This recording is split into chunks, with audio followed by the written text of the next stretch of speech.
दोस्तों, आज मैं आपको एक ऐसे रेलवे स्टेशन के बारे में बताने वाला हूँ जो बहुत ही यूनिक है।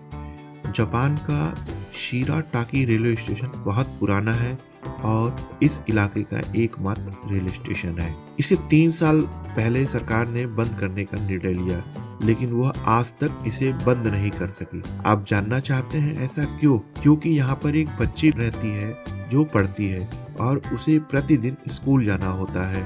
इस इलाके में एकमात्र रेलगाड़ी यही है जो वो बच्ची को स्कूल ले जा सकती है। बच्ची का नाम है काना हराडा। काना हराडा शिराटाकी में रहती है। काना का स्कूल गांव से बाहर है और उसे ले जाने के लिए यह ट्रेन ठीक सुबह 7:04 पर आ जाती है और शाम को 5:08 पर उसे घर छोड़ देती है। यह ट्रेन मात्र 2 बार आती है और जाती है, सिर्फ इसी लड़की को स्कूल पहुंचाने के लिए। यहाँ पर सवारी मिलने बंद हो गए तो रेलवे ने यह निर्णय लिया कि इसे हम बंद कर देंगे, लेकिन जब उन्हें पता चला कि एक बच्ची स्कूल जाती है, तब उन्होंने ये निर्णय लिया कि बच्ची का जब तक ग्रेजुएशन पूरा नहीं हो जाएगा तब तक वह इस ट्रेन को चलाते रहेंगे। अगले साल यानी 2020 में 26 मार्च को काना का एजुकेशन पूरा हो जाएगा और तब रेलवे इसे बंद कर देगा। रेलवे ने बच्ची के स्कूल के टाइम टेबल को ध्यान में रखते हुए ही अपना टाइम टेबल बनाया है।